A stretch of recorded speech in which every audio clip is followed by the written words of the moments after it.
So, we talked about the mechanism of currents across the two junctions in a transistor.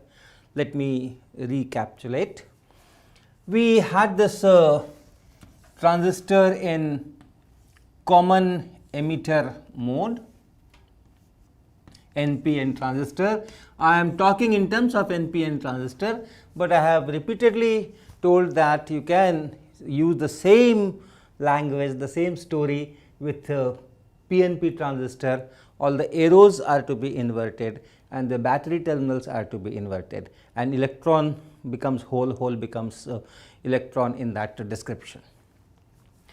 Okay. So, in normal operations, this is important. In normal operations,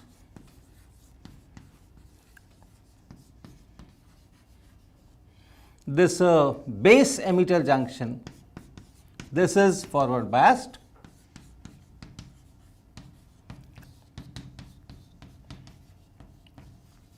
whereas this collector base, this junction is reverse biased. So, this is an important thing to remember, that it happens like this. And then the biasing is according to this description. This is your emitter, this is your base, this is P, this is N, right? This is N, this is P, and this is N. So, your biasing has to be this way. This P should go to positive, and this emitter is common, and from collector side also you have resistance, and then you have biasing. So, this is now reversed bias. So, what happens because of this forward bias, lot of electrons are injected from the emitter into the base, because this is heavily doped.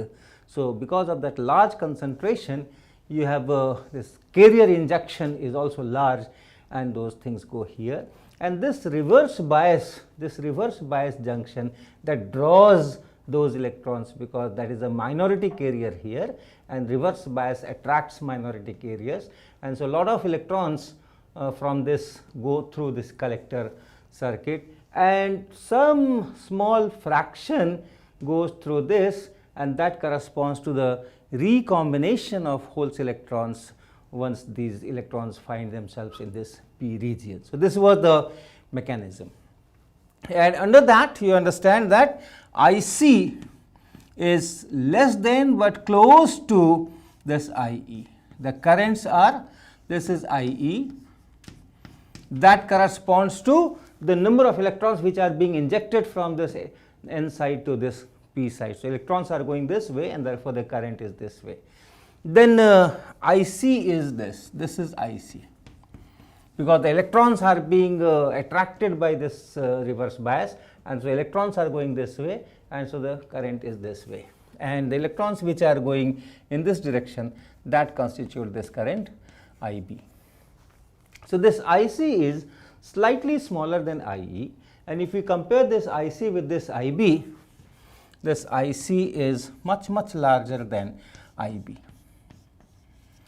So, we normally treat this as the input side and this as the output side. So, you have this input current IB and output current IC, and the current is magnified, current is increased by a large factor. Typically if everything is fine means this junction is forward biased and this junction is reversed biased, and that reverse bias is of sufficient magnitude, and this forward bias is sufficient magnitude. So, if this whole operation that I have told, that only because of the recombination some electrons are going this side, but most of them are going this side, the biasing is such. Okay. In that case, this ratio IC by IB, this ratio, this is fixed. It depends on the concentrations of those impurities, it depends on the geometrical parameters, the base is very thin and all that. So, it depends on all those things, but once those things are there, once the transistor is there, and then the biasing is also proper, right. so that this mechanism does take place, then this IC by IB known as beta, this is constant over a fairly good range. So, this is known as IC as beta, and sometimes it is written beta DC, because we are just taking the ratio of IC and IB. Most of the time people are interested in small changes. So, if there is a small change in IB, what will be the change in IC? So, you can define delta IC over delta IB also, and that will be written as beta AC, but not much difference. Beta DC, beta AC are almost the same, and so if you just call it beta, it's fine. You can also take the ratio of this IC and IE in terms of beta. You know, this IE is IB and plus IC, right. From here you can see Kirchhoff law you can apply here. You have IB going this way and then IC going this way.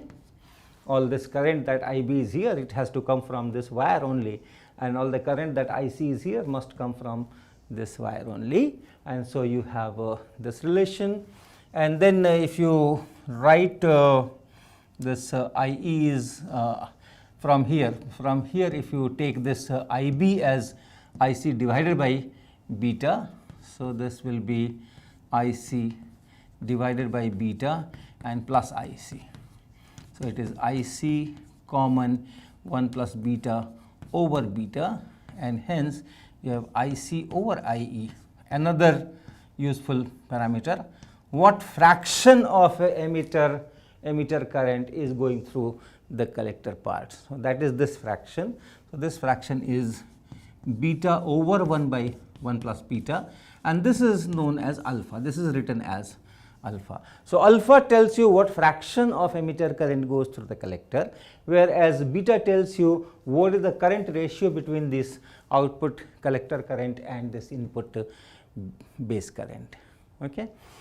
And typically this beta will be something like let us say 20 to 200 or that type. 50, 100 is quite common, and correspondingly you can see what is alpha, 0.98, 0.99 like that. So, this will be a number close to 1, 0.98, 0.99, 0.995 or 0.985 like that, whereas that will be a big number, 50, 70, 200, 100 like that.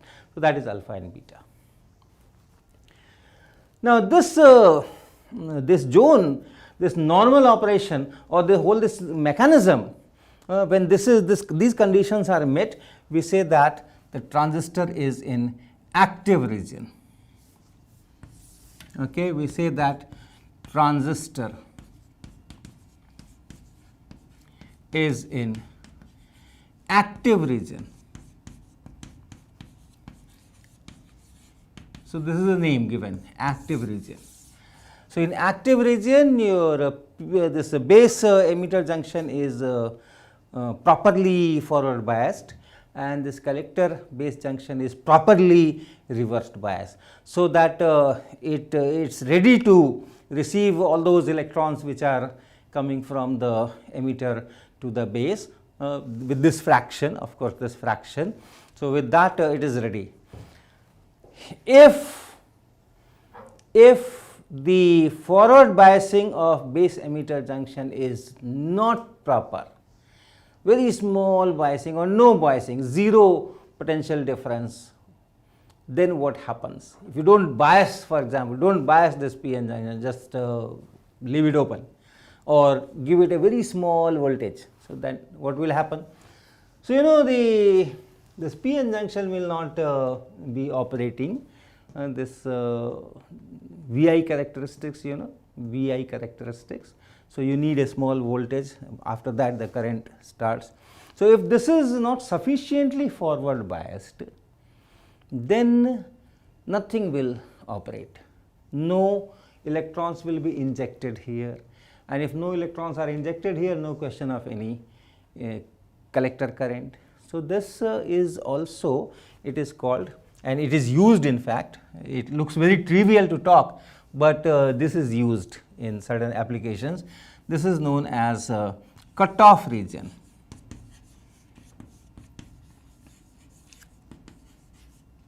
Okay. So, cutoff region means no current, IC is 0, and here IC is beta times IB. And there is one more important region, and that is when the base emitter junction is forward biased properly. So, you do have a large number of electrons going into the base, correspondingly there is an IB.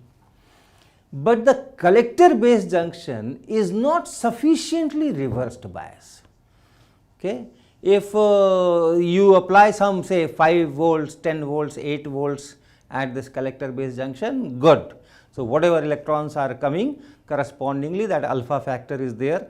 So, that alpha times those are drawn into the collector.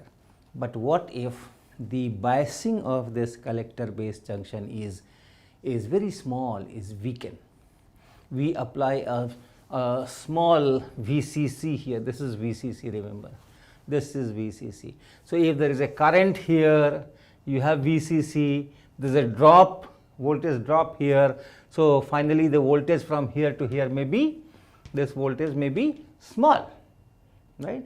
If you have a good amount of IB, and suppose beta times IB is IC, so that much current is going from here. So, you do have a potential drop here. So, the potential between this C and E, VCE, that will be VCC here, and minus this, if you call it RL, minus RL times IC. So, at a certain, in certain situations it may so happen that this current IC is large and this drop VCE is small because of this. And if this VCE is small, remember, you also have a drop here. So, your this PN junction, this base collector junction has to be reversed bias. So, it should be more than this voltage, and this voltage is more than this voltage, and therefore, this difference should be this one and plus this reverse bias. So, if this VCE becomes small, then this base collector junction may be hardly reversed bias or zero bias, or in certain conditions may be forward biased. In that case, this mechanism will not work, and then this beta times IB, IC equal to beta times IB, this relation here, this relation, this will not hold, because the collector does not have capability of drawing these many electrons, right. These many electrons it cannot draw, and therefore, we say that it is saturated. The transistor is saturated. The collector efficiency of drawing electrons from the base in the case of NPN transistor, it's saturated, it cannot draw anymore. If you increase IB, proportionately IC will not increase, because the collector is not ready to receive all those electrons, draw all these electrons. So, if that happens, that is known as saturation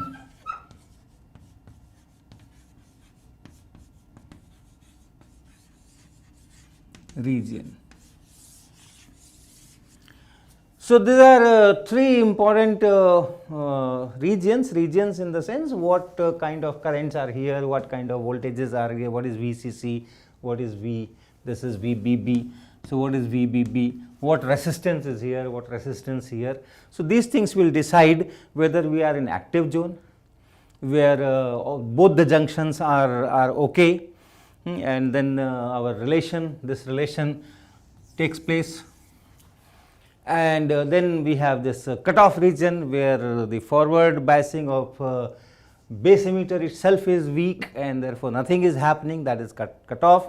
And then we have this saturation region, where you have current is there, this current is there, is active, the transistor is active, but then the capability is saturated, capability of drawing more electrons here is saturated. In that case, this IC will be smaller than this beta times IB, and if you increase IB, this collector is not ready to respond. So you do have some kind of a constant current after that. So this is these are the regions. So let us now take up what we call transistor characteristics. Characteristics, you know, for p-n junction you draw that IV characteristics like this. Okay, IV characteristics.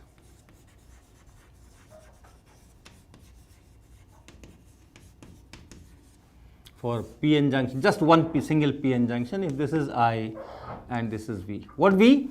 Which V? If you have a p-n junction, forward bias,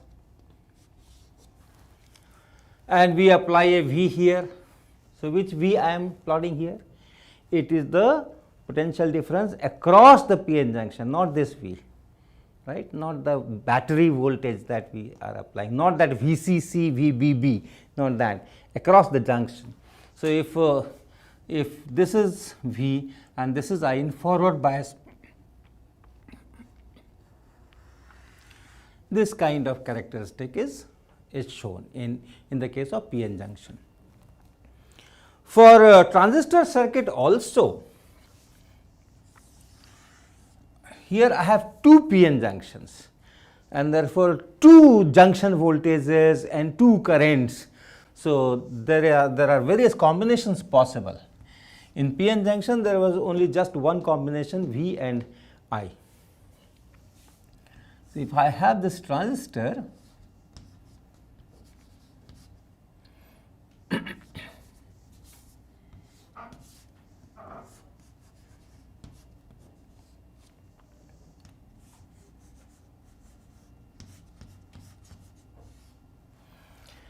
and then I have this input side, this output side, then this is base and this is emitter, and you have VBE, the junction potential difference, the voltage across the junction, we write VBE. So VBE if I write here, and then the current IB which is there, this is current IB. So if this is current IB,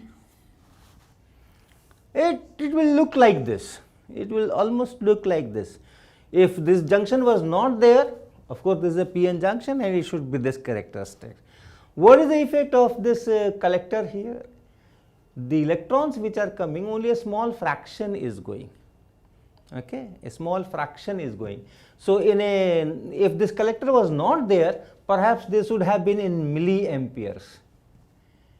But since the collector is there and it's drawing a large fraction of electrons on that side, so this current will be reduced.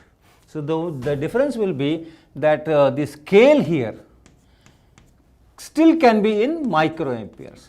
In a normal p-n junction like this, when we draw forward bias, we write in milliamperes. If I reverse it, reverse bias, then on this side we have in microamperes on this side. The scale on this side we draw in microamperes, this side we draw in milliamperes. But in this case the shape will be the same, but the values will be different, and this is of course the same 1, 2, whatever, 1 volt, 2 volt. If it is silicon, you know, 0.6 is the 0.6, 0.7 volt is that barrier, and so it cannot exceed that. So this is the kind of characteristics. This is known as input characteristic.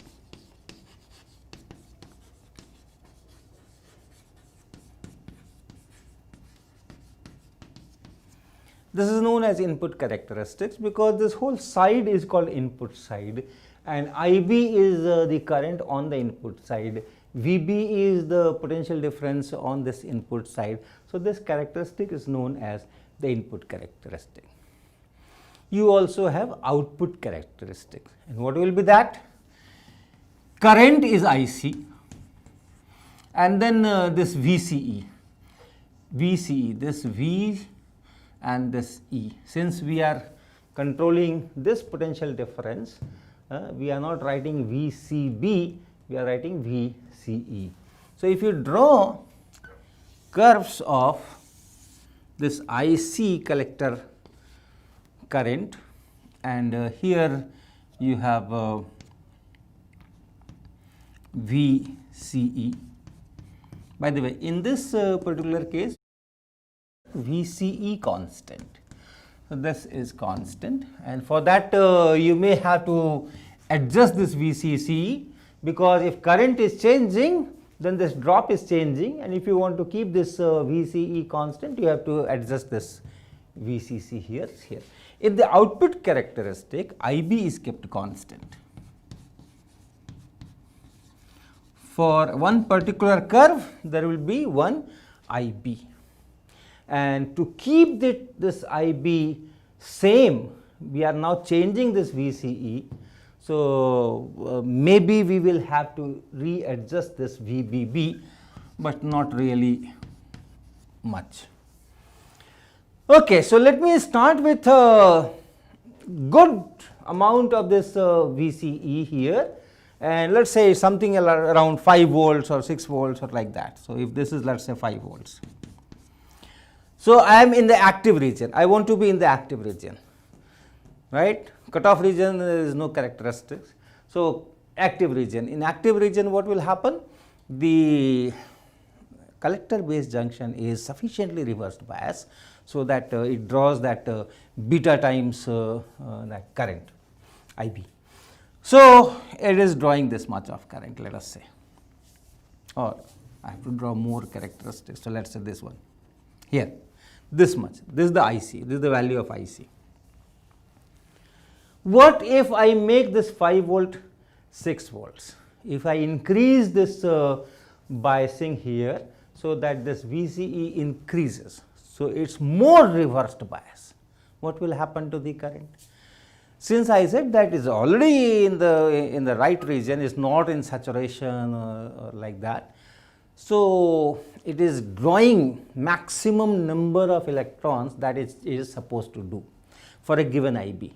For a given IB, suppose beta times IB should be IC, and it is doing that. That means all the electrons which are being injected here, right, that fraction beta is taken up by the collector, and it is reverse bias, sufficiently reverse bias. If you increase more, nothing will happen, because it is drawing the maximum number of electrons for which this is made. So, just like in reverse bias in this junction, single PN junction also, in the reverse bias the current does not change unless you come to the breakdown as you increase that reverse biasing. Why? Because you have that potential slide, and then the electrons which are here, they are taken up in this side by the electric field. So, whether it is this much or it is this much does not matter, So, the current only depends on how many electrons are available for this drift in accordance with the electric field. So, that decides the current. Similarly, here if I increase the reverse bias, it is already drawing whatever is available, and therefore, not much will change, and this will be almost a flat line on this side.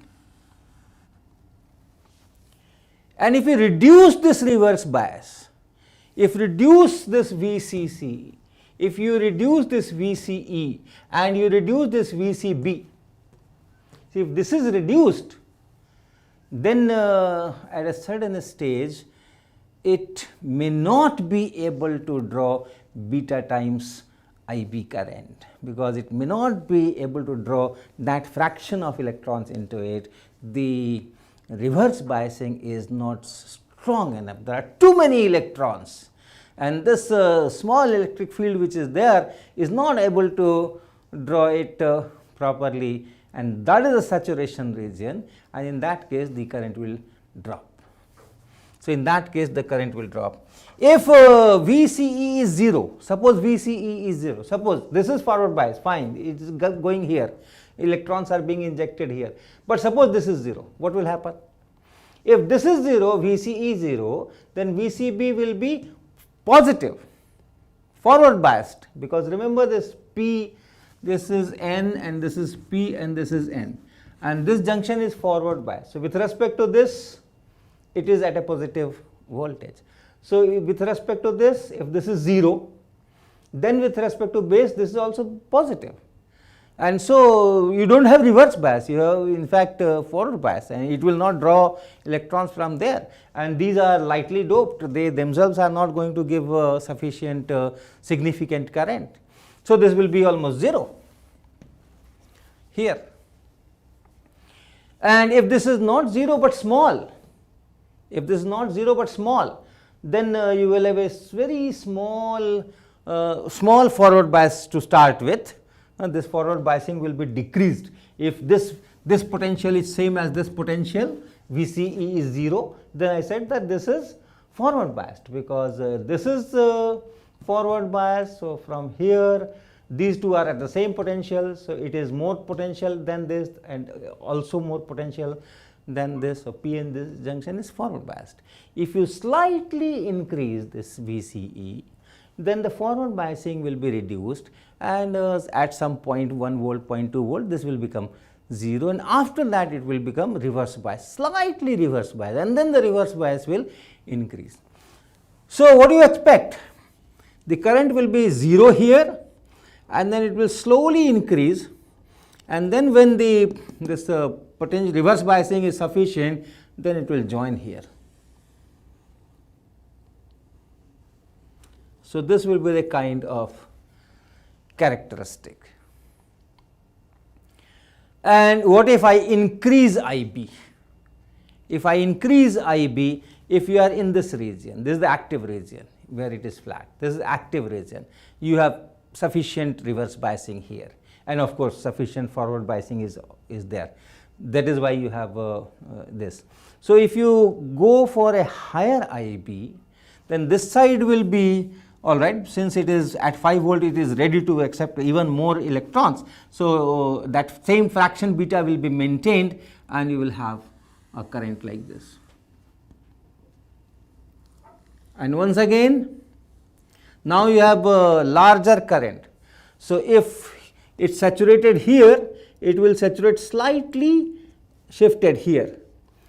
Okay, because you have more number of electrons, to draw them you need a little more reverse biasing. So this will be shifted here, and it will look like this. It will look like this. If you further increase IB, it will go like this.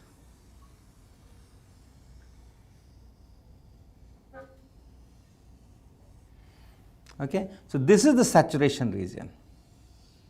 This region is saturation region, this is saturation, this region, this is saturation region.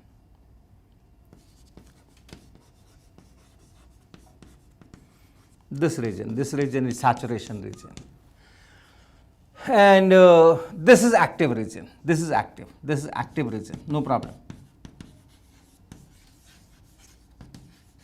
So this is known as output characteristics.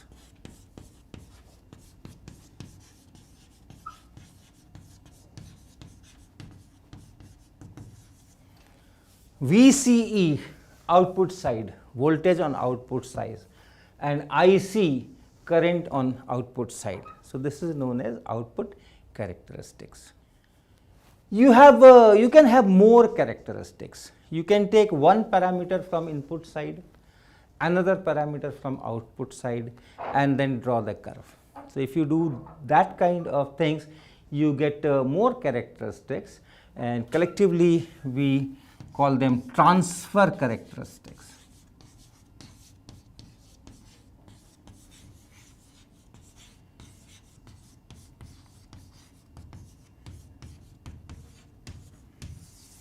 There may be many combinations. We will perhaps talk one of the transfer characteristics in the next lectures, and then we will go for some applications.